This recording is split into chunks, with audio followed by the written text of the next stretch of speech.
I would like to kindly remind you that we have 45 minutes for presentation, and then we have 15 minutes for Q&A. Thank you so much. Thank you so much for this introduction. Thanks for inviting me from Belgium. Sorry I couldn't be there in person. I would have loved to do it. But tomorrow I have another keynote and I have my own conference in Tokyo, well, online, and plenty of exams and deliberations this time of the year. I hope you understand. Okay, let's get started. The title of this presentation, Educational Engineering as a Research Method for Designing and Evaluating Multimodal Learning Environments. I have chosen this title specifically for this conference and taking into account the type of presentations that have been submitted. So let's say that the following presentation is a positioning statement based on my lifelong struggle with theory and practice as a linguist, language teacher, designer, developer, author, reviewer, etc., etc. But I hope it will give some direction to your work and contribute to your job satisfaction. So that's my real purpose of this keynote session. And I would also like to invite you to use the chat box to react and contribute and ask questions. If I'm able to do that, I will certainly do that. Okay. Now I have made a frequency list, a word cloud of all your presentations at this conference, at least the titles. And if you look carefully at all these words, that shows the wide variety of topics. It's about learning and technology, education. You see research, online, student, faculty, system, inform, multimedia, collaborative. And I would, if I had the time, I would now interact with you or with my students, what I normally do, and say, what do you don't see? This is very important to see that this shows the richness, not only the richness and variety of the topics, but also there's an absence of hype-related terms, persuasive terms. I do not see, except if I missed it, blended. I don't see flipped. I don't see many other words that are persuasive. I see embodied. I see something about psychology.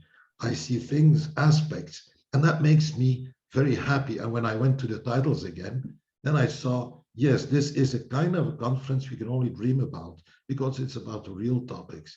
It's not about just in creating another imaginary world, which we often find at conferences about educational technology. So thanks for that.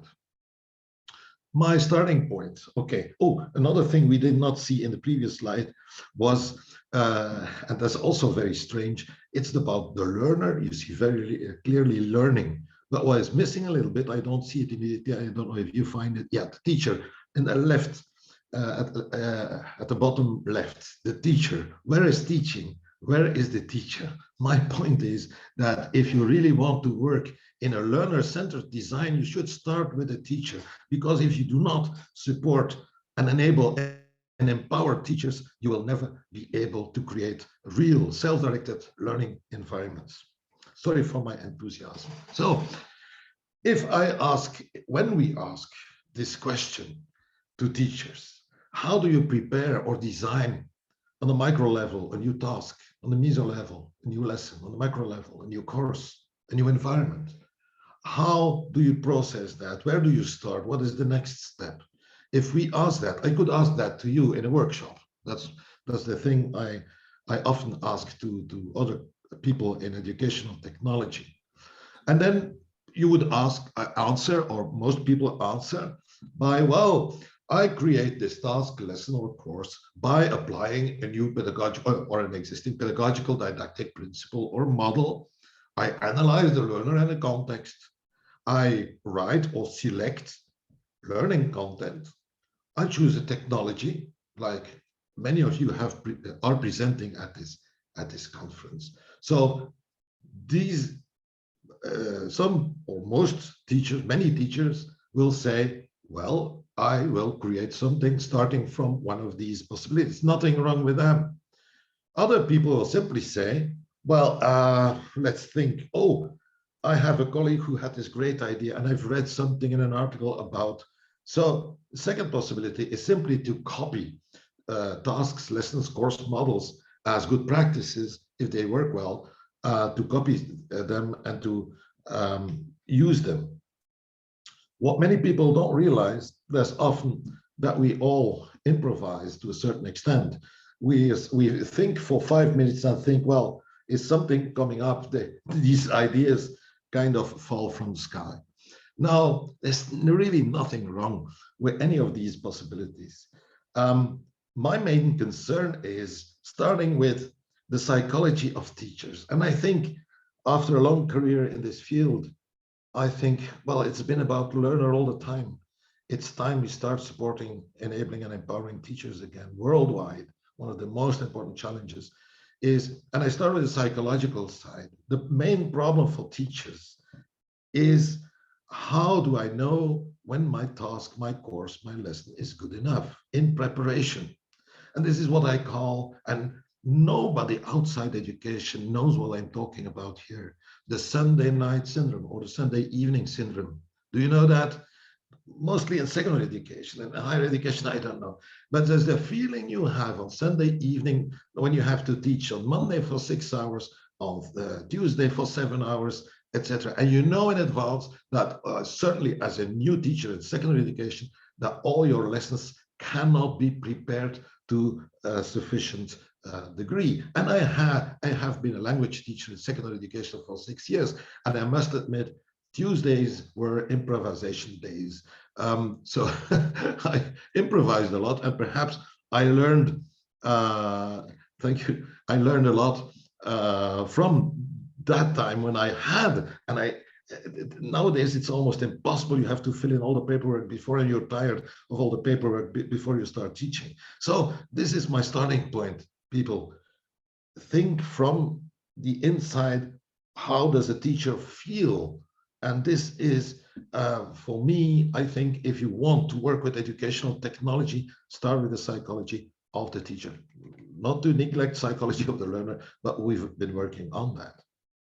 So my point is that each task, lesson, course preparation takes too much time.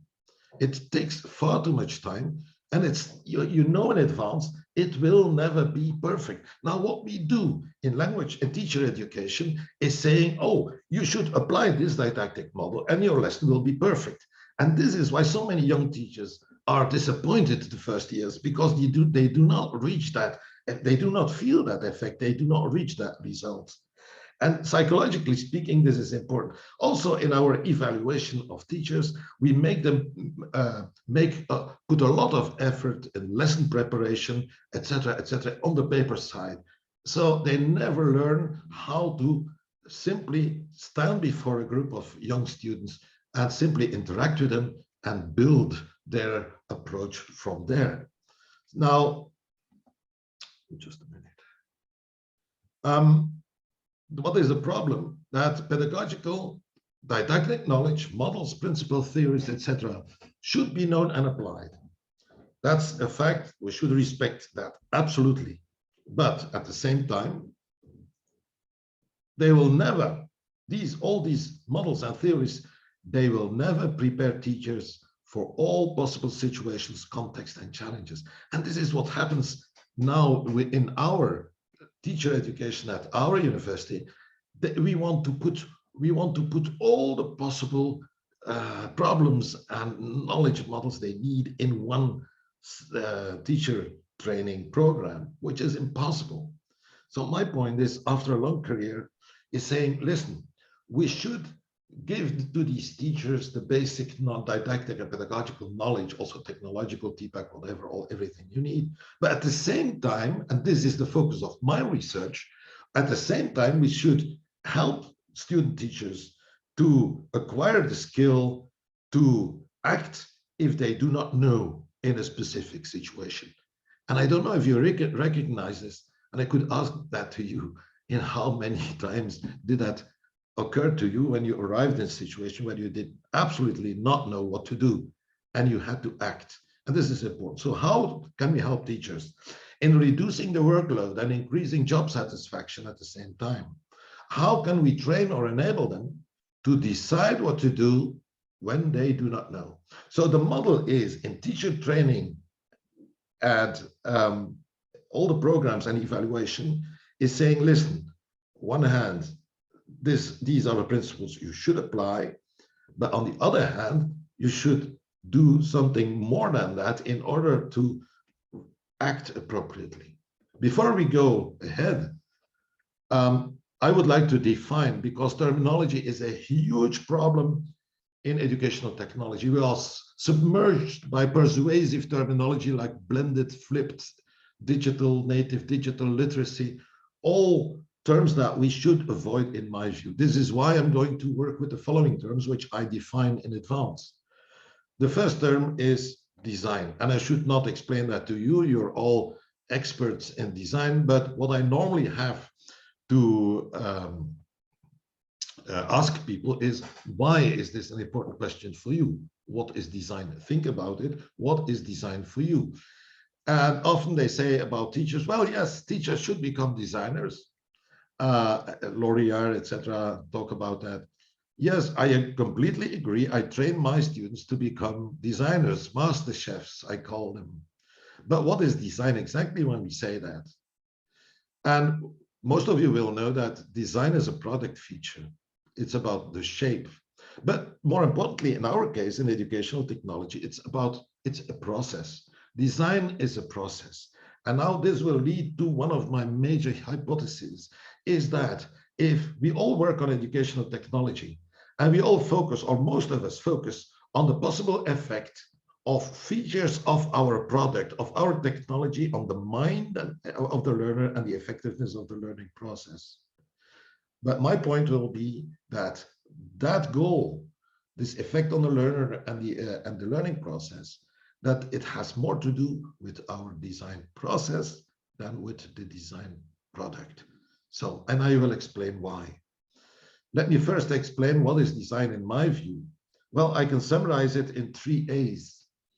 As I said, design is about the application of theories, models, and principles we all should respect and know. But at the same time, like if you build a house, you have to respect all possible rules and knowledge and skills that you can think of. But at the same time, good architect will try to respect the wishes and the needs and the goals of his client, his or her clients. So you will need to adapt also not only to your clients, but also to the context. You can build this type of house in this context, etc. Well, I don't have to explain that to you. A learning environment should also be adapted to the context of learner and teacher. But thirdly, very important, the third A stands for approximation. That is accepting that there's no such thing as the perfect course. That we should tell our teachers, we should tell our teacher students, our student teachers, that it's all about trying. And that takes this load off of their shoulders. They become creative again. They see, okay, if I tell them don't spend more than X minutes on a lesson preparation, all the rest is not effective anymore. Say, live with the idea of approximation. That means the first time that you teach something, that you give a task, just start with something. But the most important thing is how you will carry out in practice and how you will learn from that. So approximation, the learning environment to be designed will always be a hypothetical approximation in a cyclic and iterative approach of the optimal solution. I'll come back to that idea in a minute. Let's first talk about, I said, adaptation to context. But what is context exactly? If you start thinking about, everyone says, yes, the context, the learner and the context, very important. But once you start analyzing it, is that you see that there are several contexts. You have the social-cultural context, socio-economic status, mother tongue, religion. The educational context is the educational system in a specific area. But also the geotemporal context means, yeah, the time, the weather, the proximity of things, data and contexts. And we would never think about it, but the learning environment that we create is also a context for the learner. What we put at the student's disposal. In French, they have a beautiful word for an optimal learning environment. that is dispositif. I think it's a very beautiful word. Now, the difference between the three first contexts is that these contexts do have an impact. The fourth context is what we create. And the impact of these contexts is not only on the learning and teaching process, but also on the design process. And this is very important. That means that the product of design is always depends on three contexts at least. And as such, the learning environment will always be different. So the question I'm going to ask you, does it make sense to analyze, to measure the effect of product features on the learning effect? If the product is by definition different per context, per learner, wouldn't it be better to analyze the effect of the design process characteristics on the learning teaching process? And this is where you see the word design process. All the parameters in the design process, we can adjust them, and then we can analyze what is the effect. If I increase autonomy for the learner, what do I see happening in practice? This has nothing to do with the learning environment. So all the discussions, even in my university, huge discussions, and I say I refuse any discussion about a product feature. Should our environment contain this or that feedback feature, reference to the mother tongue, meta language explanations, etc. Those are simple product features. I don't participate in these kind of discussions. Thirdly, the multimodal learning environment. Well, everyone is talking about flipped or blended. Well, my point is that we should come back, and I'm not the only one, pleading for simply multimodal learning environment, that every learning environment that we create should be multimodal. That means that we can set it out over different dimensions, different modes.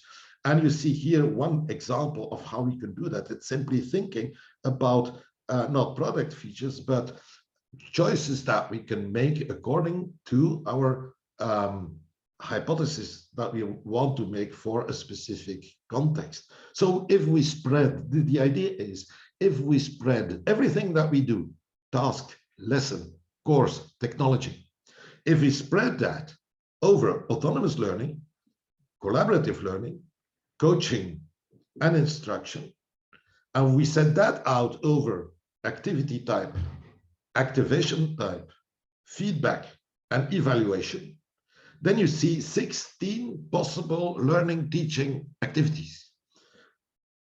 The question is not that you need, for making a good lesson or course learning environment, that you need to have all of those. No, your choice from these 16 learning teaching activities should be based on your analysis, what you want to realize, and how you want to realize for your learner, for yourself as a teacher, and for that specific context. And then the second, and then we go to technology. Technology comes afterwards. Once we make that selection, then we decide how to spread that over face-to-face versus remote, synchronous versus asynchronous, cohort or not, individual or collaborative. And then we are building our learning environment. My focus today, in the second half of this presentation, will be, so how can teachers design multimodal learning environments? That has been my lifetime,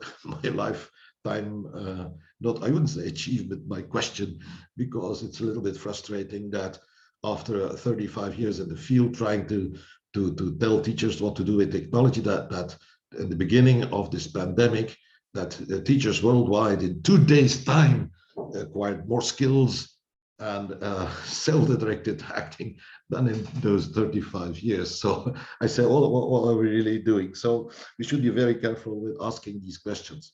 But more importantly, how does this make the job more rewarding and enjoyable? That's what I wish for many teachers worldwide. How to determine the role of technology? So they should ask themselves which technology to use, why, how, when, with whom.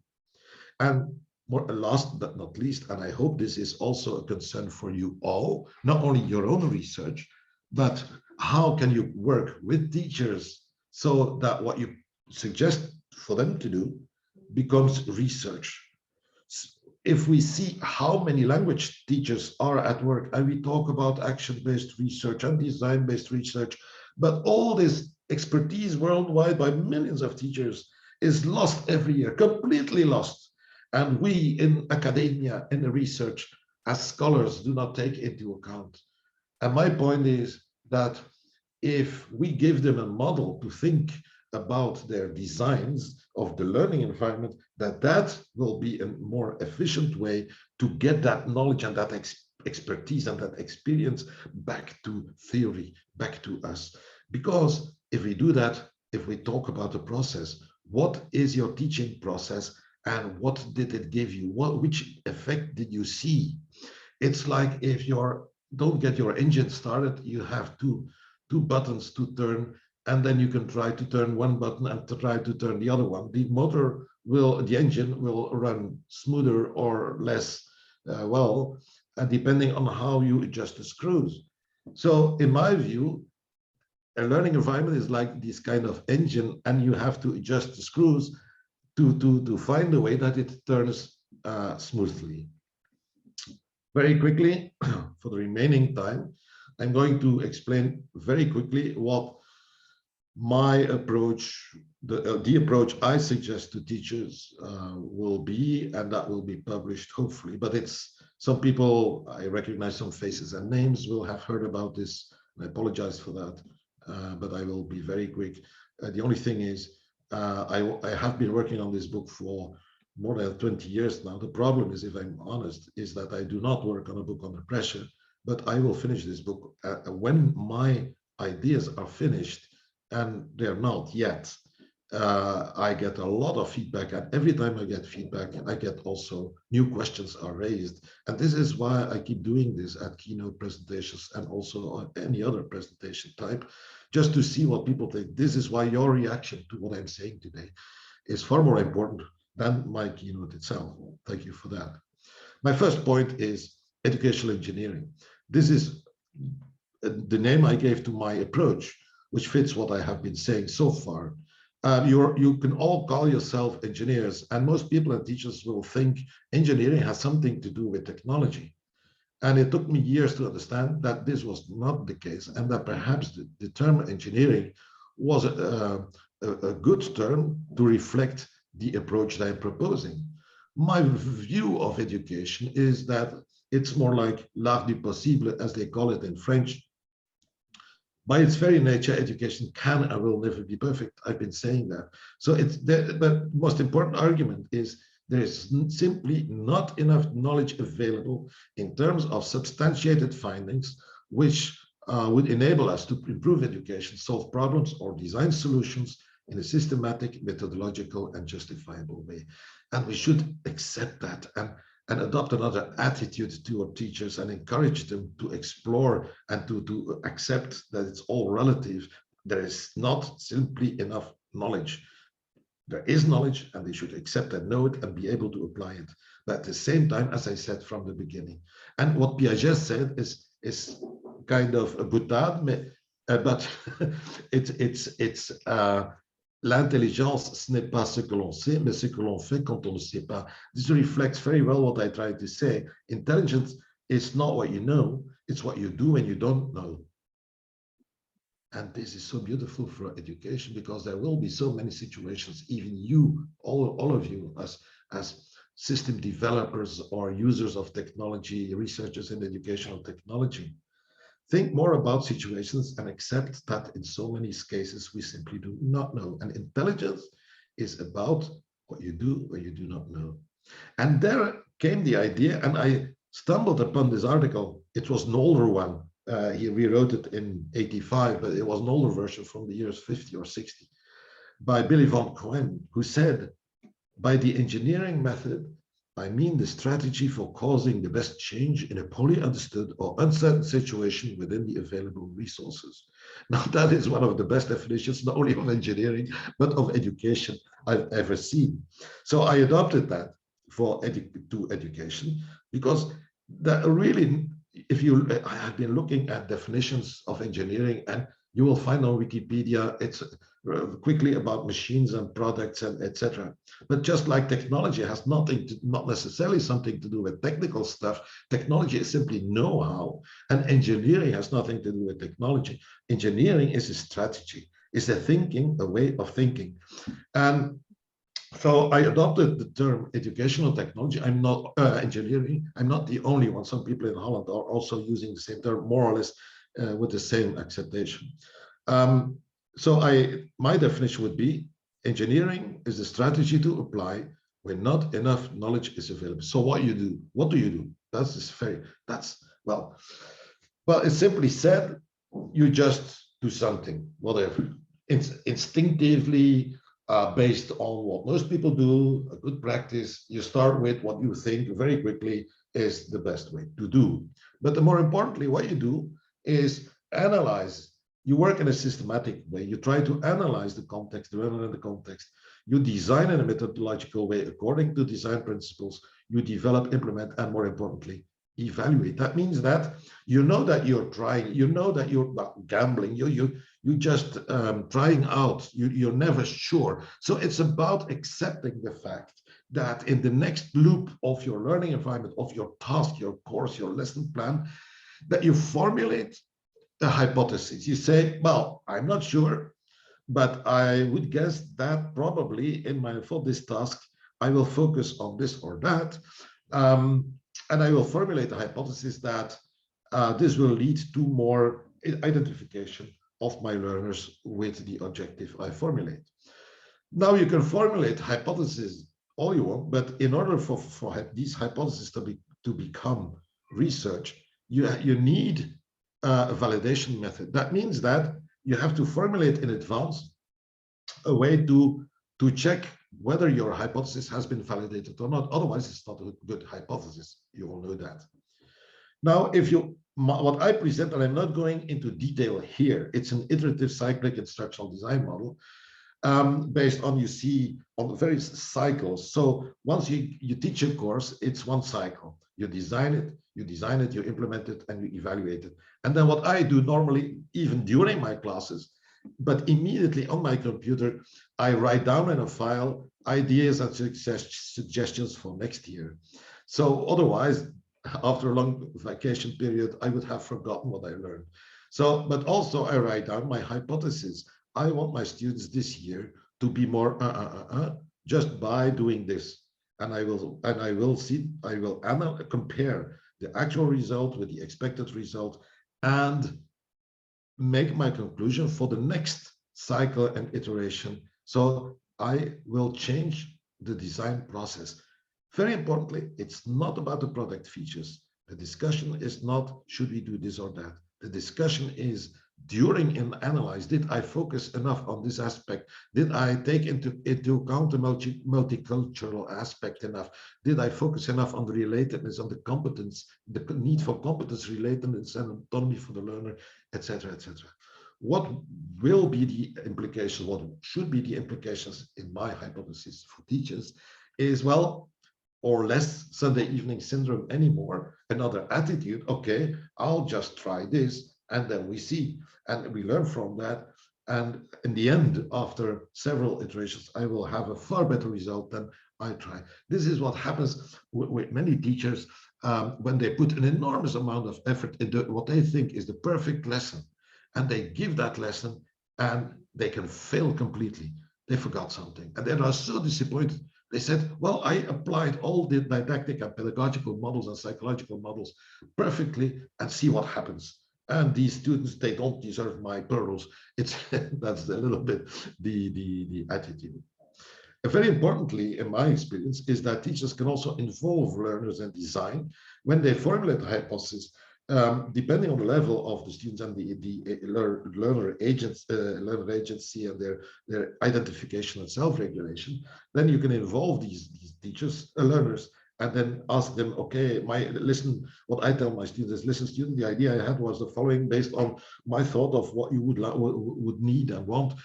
So I worked out the following design. What do you think? And then I give them half an hour to think about the design of the course. And that changes their attitude completely, their identification with the course. So research, teaching becomes fun from a completely different angle, meaning if you apply this approach, you're really excited to see what happens when you go to class. You don't know, and you really want to know what they see. So it becomes fun. This is the scheme of this cycle where you go and design through conceptualization, specification, prototyping.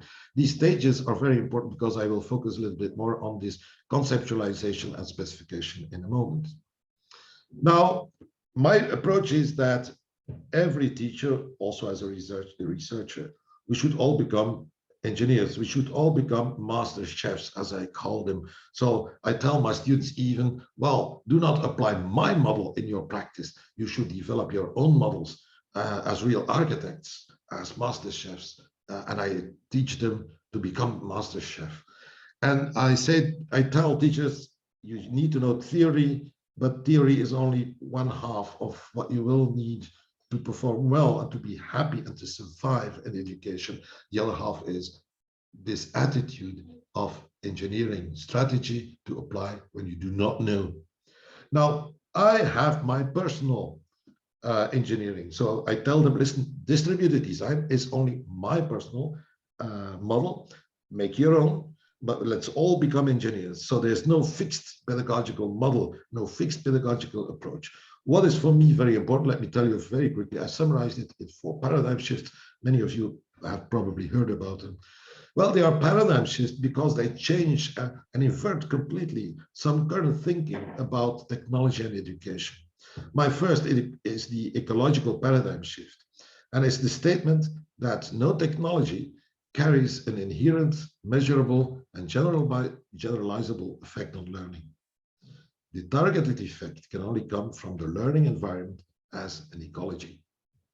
It's very important to see that well, many publications and research projects focus on measuring the effect of on the introduction of technology with the technology acceptance model, etc. Very important. But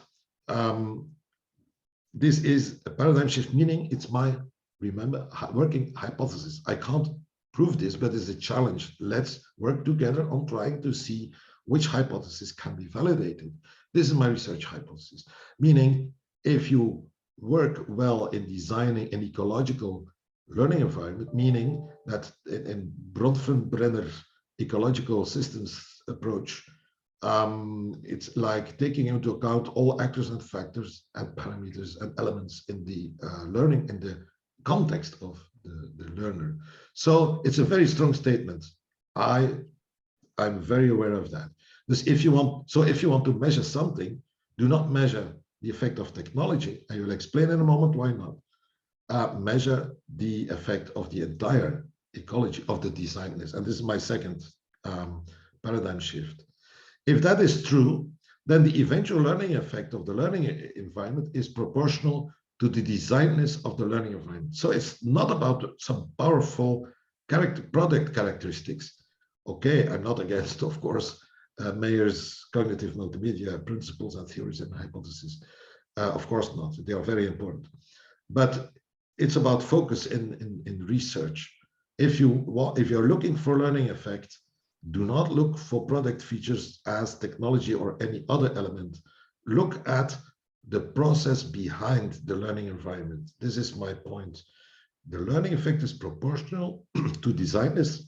I don't think I think it might be that I coined this term, but designers means the extent to which a learning environment has been designed in a methodological way. And this is a completely different way of thinking, that you say what we all want is show learning effect in whatever way. You can do that on the motivational side and the linguistics side, on mathematical side, whatever. But this is so crucially important. Then what's the role of technology? Well, many people start with technology, I end with technology. That means that if you design a learning environment, there will be a demand for specific technology. So I'm not talking about a push model, but about a pull model in this book. And finally, the psychological paradigm shift is that it all starts with psychology. Before you apply pedagogical and didactic models and theories, we should first focus on personal goals, which I explained in the article. I give the reference there. And my view is that focus on personal goals is a far more efficient way to realize pedagogical goals.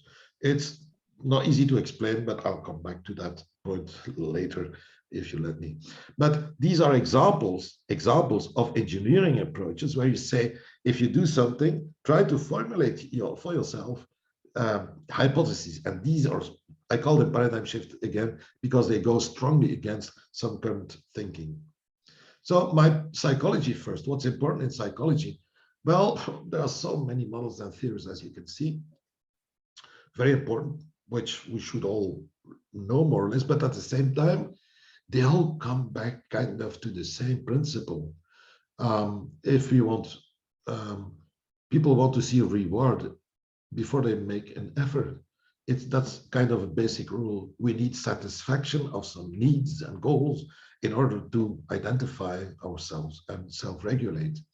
So it all comes back to the basic needs of self-determination. But what many people know, these three basic needs: universal, innate, psychological needs. But not many people know the 6 levels of motivation, the self-determination continuum, as defined by Lacey and Ryan. And this is a very, very interesting scale, because you can make your own, and whatever terms you put on every level, it's a way of looking at your population and see if you want to see an effect, observe an effect, try to put your population on that scale in terms of observable phenomena. And this is really very important. So in my view, you have, on a universal level, self-determination theory says what is true for all students. Then you have Dernier, who we miss, passed away 2 weeks ago. The self-model by Dernier on the individual level is a game of the ideal self versus the real self.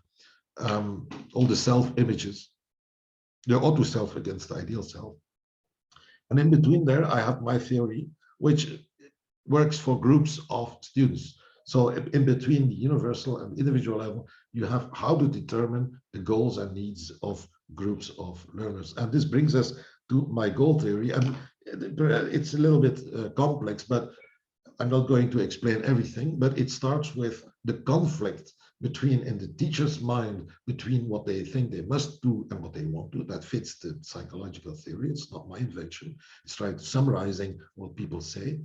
And that compromise between what I, as a teacher, must do, ought to do, and what I want to do, becomes what the learners must do, but they also have their wants. And there again, you have this conflict. Now, the learning environment we create should be the compromise in that conflict, between what learners want and what they should do. So, and in that learning environment, we have the pedagogical layer, the content layer, architecture, and last but not least, technology. This is my view on educational technology. It's the last stepstone of the model, and it's a pull-driven model. That means that at that particular moment in the design process, the choice of the technology will be so obvious that you should not ask yourself which technology to use. Now come back to this multimodality. That's the pedagogical specification. Once you do the psychological analysis, you make the choice of one of these 16 teaching learning activities. Then you define your architecture. That means that you put these activities on the following axes: synchronous, asynchronous, remote, face-to-face, individual, or collaborative. And then the choice of technology as last step. And this is my definition of the added value of educational technology. It's the match, or the fit, if you want, between the requirements of the learning environment and the affordances of a specific technology. Means that if you want to know that added value of technology, you need to know the requirements of the learning environment first. And that is the affordances, the result of the design. The result of the design process is the formulation of what you need in terms of technology. And then you go and see what exists, and you compare that, and you define their affordances, and you compare that. An affordance is one of the terms that is well defined in literature, is a perceived possible contribution to goal realization. So those words in red, that formula is the result of decades of research in my head, my definition of added value of educational technology. If you apply it, the world becomes a much clearer place, and you will see a lot clearer in the forest of terminology and technology. So I created my multimodal learning environments. Well, just saying multimodal, well, I refer also to Jack Oliver's book on multimodal learning for higher education. But by definition, if you all apply, we focus on the same, if we focus on the same design process, we apply, if we work together on this is my invitation for the book, if we work together on this design process, then we all obtain, and this is what I have been doing worldwide at several universities. That was very beautiful to see. I come there with my model, and I do not know myself in advance what will be the result, what will be the product of that model. And this is exciting. In one case, you obtain a completely different result than in the other case. So I skipped this. Well, you all know about face-to-face, remote, hybrid. Those are examples of my instruction modalities, but you probably have something similar. Now, the last page, perfect time, I thought, is how can we consider design as research? Well, if we do not focus on the effect of product features, but on the design process itself, that means that how can we play in the design process of the learning environment with psychological factors in the first place? How can I play with relatedness? That's one of the reasons why MOOCs, so many MOOCs did not work, were faced with huge dropout numbers. Why? Because the dimension of relatedness was not strong enough. Students felt alone, not supported by others. And so what I say is, one example of how you can play with process features is to focus and to play with psychological factors and to see to what extent they respond to the learner's mind, and in my case here, in my talk, on the teacher's mind. So you need to formulate hypotheses. That becomes research if you can validate a hypothesis in advance and say how you will compare the actual result with the expected result. And in my case, I must say, I continue to believe that the major effect does not come from technology, but to the extent to which technology can allow you to identify better the personal goals of learners and teachers in the scheme I presented earlier. Now, I have some do's and don'ts I presented earlier, but those are a little bit the synthesis of what I have said. I'm not going to do that now, time is up, but I will certainly send you this presentation by email. I will give you my email address in a moment. Remember, as a conclusion, psychology first, then pedagogy, then technology. That's the order. But psychology, this is the way to play with the design process and to see different effects. Pedagogical knowledge is known, the technology is known, the problem is not there. Now, formulating your learning environment as a hypothesis to be validated, involving your student in the process. This is real fun. Try it. Your job will become far more fun. Less work in the beginning because the perfect lesson preparation does not exist anyway. So just try something. But if you just think about, let's play a little bit with these factors, you will see, and let me know what happens. So I have this other editorial about one of my passions, and I have our own conference in Tokyo, well, online, the end of next week. Here is my email address. So please send me any requests for this PowerPoint or any other materials. Send me questions, give me feedback on whether you agree or not, and what your experience are in this respect. So thank you very much for your attention. And now I'm ready for some questions. Thank you so much, Joseph. Thank you so much. Let's please give a round of applause for Joseph for this interesting presentation. So thank you so much, Joseph. I think now we can move to our Q&A, and we can start by receiving questions, whether from the audience online or offline. So does anyone have any questions, please?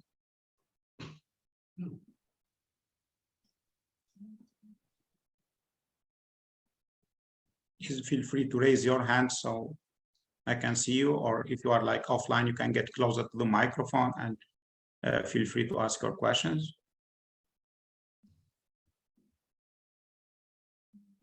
Okay, I can kick it off while like the audience maybe like can prepare some of the questions. So my question, Joseph, like you said, like this is a very interesting approach and at the same time is a bit complex. So my question is to adopt or to put our hands on this approach and use it in our like courses or like educational environments. Do teachers need specific competencies or prerequisites so they can start like working on this? I think that's a good question. I think the best way to do is to organize a workshop. What I'm doing frequently, I do have problems with TPAC models, etc. TPAC models try to summarize the knowledge, the different knowledge types that teachers need in order to integrate technology and to design, be able to teach effectively.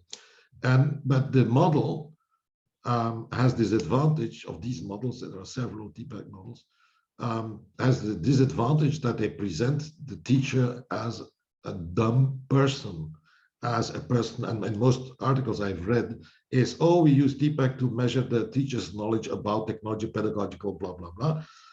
But then I say, this is not complete, this does not fit my vision and experience when you, in first place, need to enable, empower, and equip teachers to experiment with technology. And they have proven in the beginning of the pandemic that they were able to do so without any exaggerated knowledge.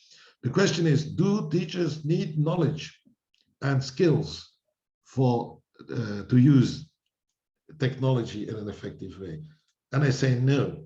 That's my problem with the digital skills discussion. Do teachers need digital skills? Many articles filled with, oh, they need digital skills.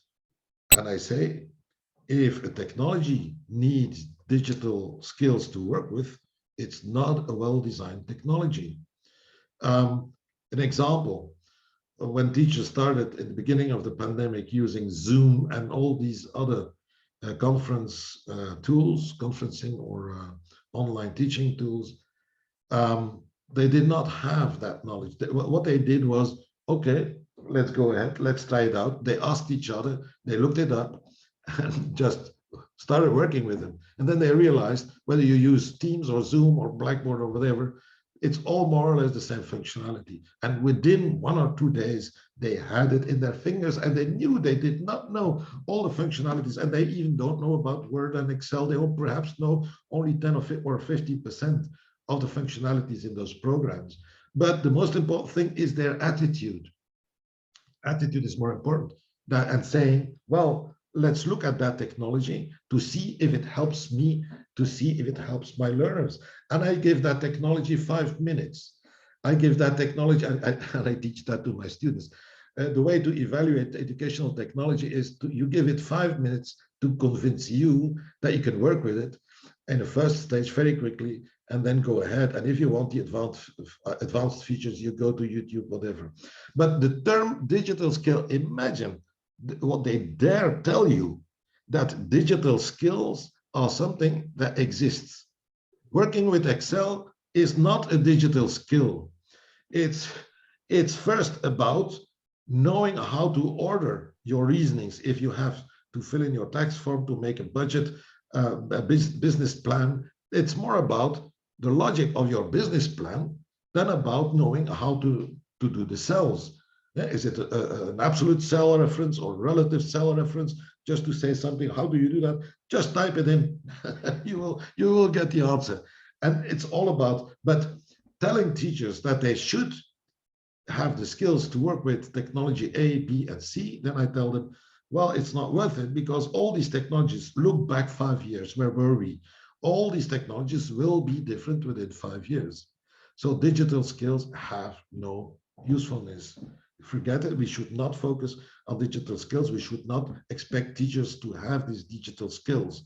there's only one competence, what they TPAC on the knowledge is their domain specific knowledge.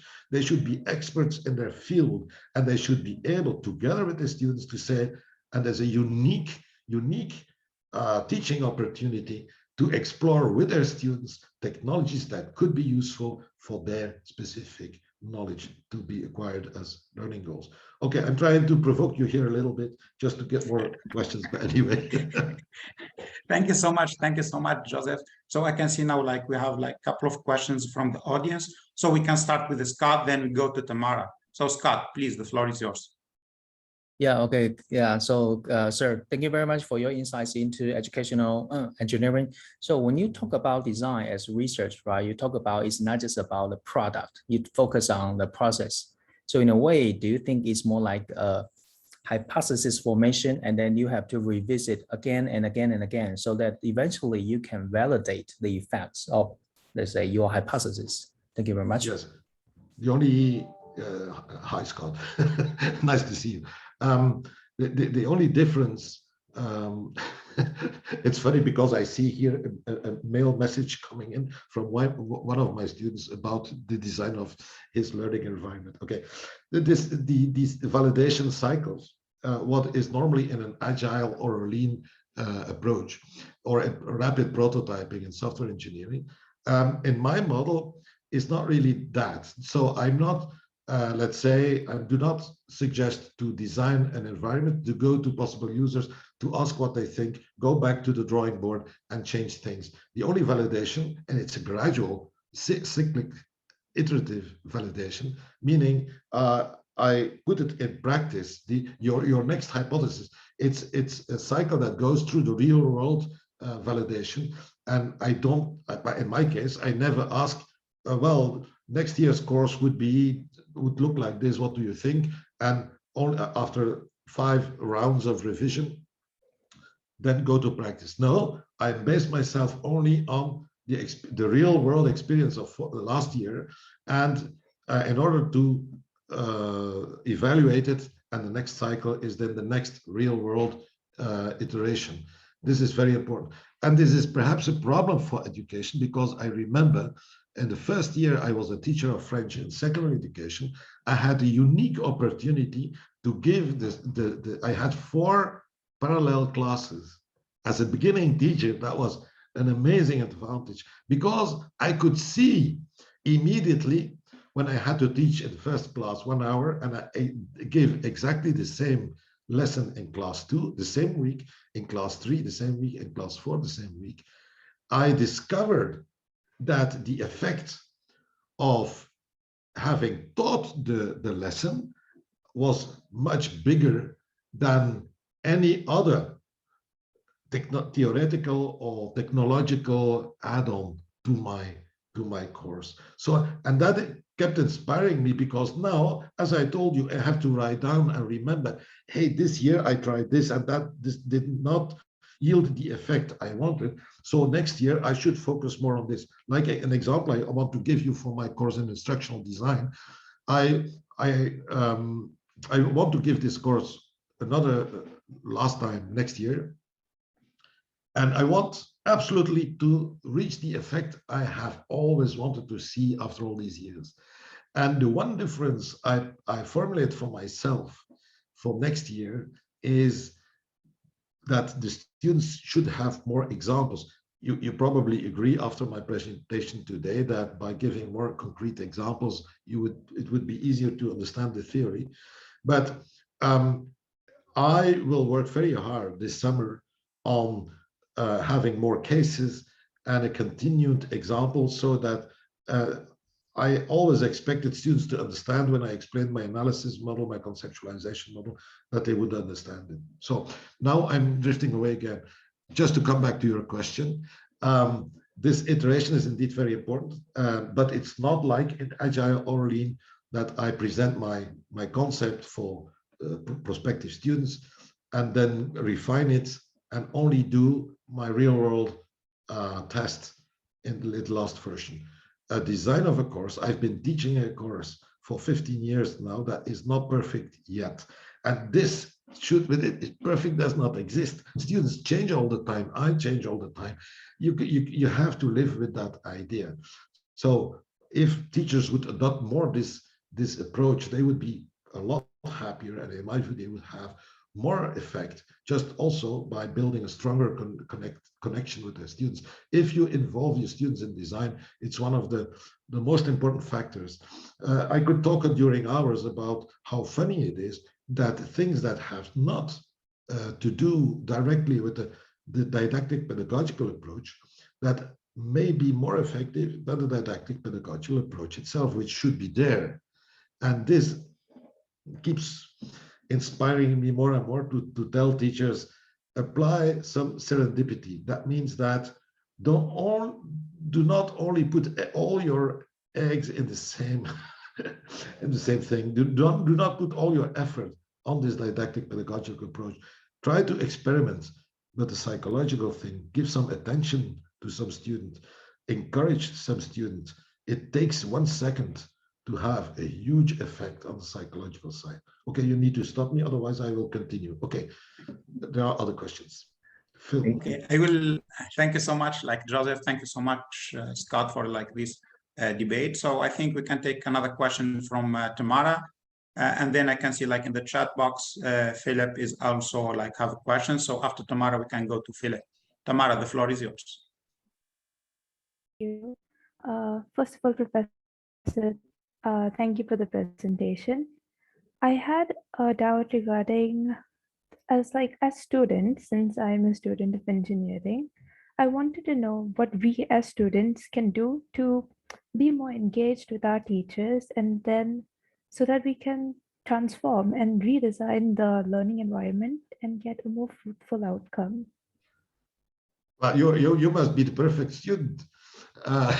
The perfect student is the student that would be a dream, that all the students greet me this way in the morning in the first lesson and say, how can we work together better? You know, that's a dream. Now, what can you expect? That is that if I were you, is simply what I suggested.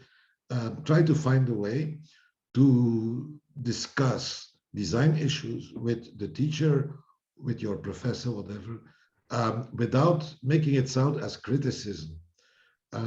That's very important, that if you can formulate that as a way, as an encouragement, it's like working the other way around. Teachers should encourage students, but now the students' very important role is to talk about the way the course has been designed, or the way the lesson has been taught, about the tasks and the assignments they receive. It's a very important question, a good question. And I would like to hear what you think about this idea, that you send me your feedback. If I tell you, try to talk about that with your teacher. Now, language teachers often face the problem of thinking about motivating and original and creative tasks. Well, for language teachers, this is the best possible task with their students. Talk about the course design and the task acceptability and things like that. It's the best way to make that psychological reality, that connectedness. It's related, not only relatedness, but also the feeling of competence.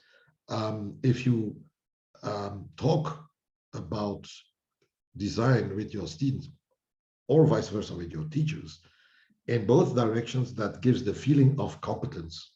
So that fits. It's not only my model. I've listened to psychologists. I'm not a psychologist, but I respect that. And you will see that effect. And in your case, this is just one activity that will make the entire learning experience for you much more exciting and interesting. It will be more an adventure. Let's see what happens if we try to discuss and interact with our professor, with our teacher in the following way. Send some example by email to me, and I will make some suggestions to how I would address that in or outside the classroom. Okay. Thank you. Thank you so much, Joseph. I think we can take one last question because we're running out of time. So Philip, could you please ask your question? Thank you very much, Ahmed. Thank you very much, Joseph, for a very interesting talk. I always grapple with the design process in even courses I've taught over and over. And what the main question I had is, in your slides, you talked about including students in the design. I teach on undergraduates, so perhaps maybe you refer to postgraduates, I don't know. But we all know that there's this unequal relationship between the teacher, the lecturer, and the students. Whether it should be there or not, that's a discussion in itself.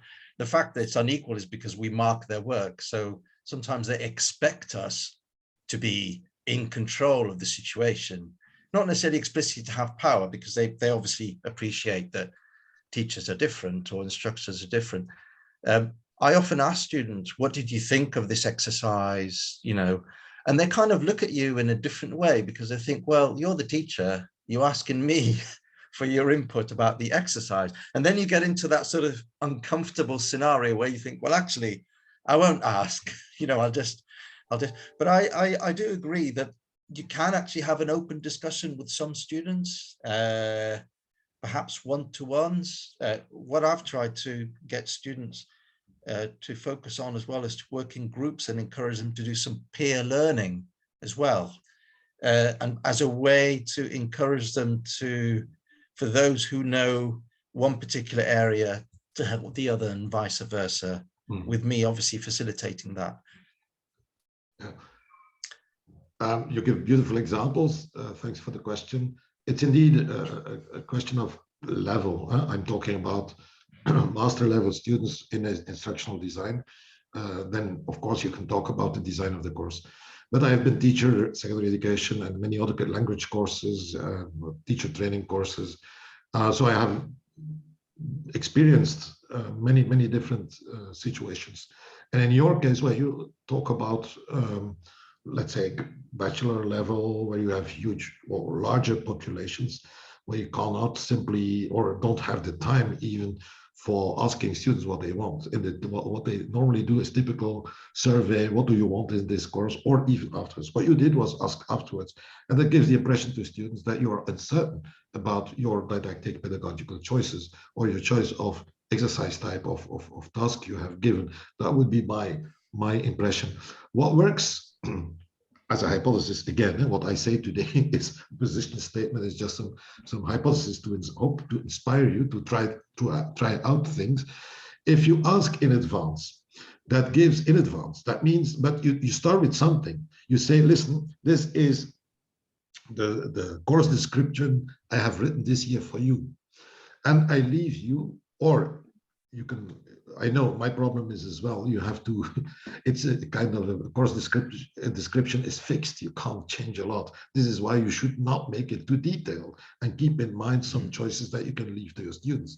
But if you start your course with saying, listen, this was my idea. For instance, there's a written exam or not. There will be assignment or not. There will be collaborative work or not. I will coach you 3 times per semester, blah, blah, blah.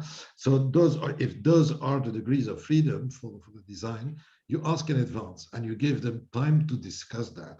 In a language course, that in telecollaboration, for instance, that has appeared to be one of the most exciting and effective tasks that exists, not only in language course, because the language production is increasing in quality and quantity enormously.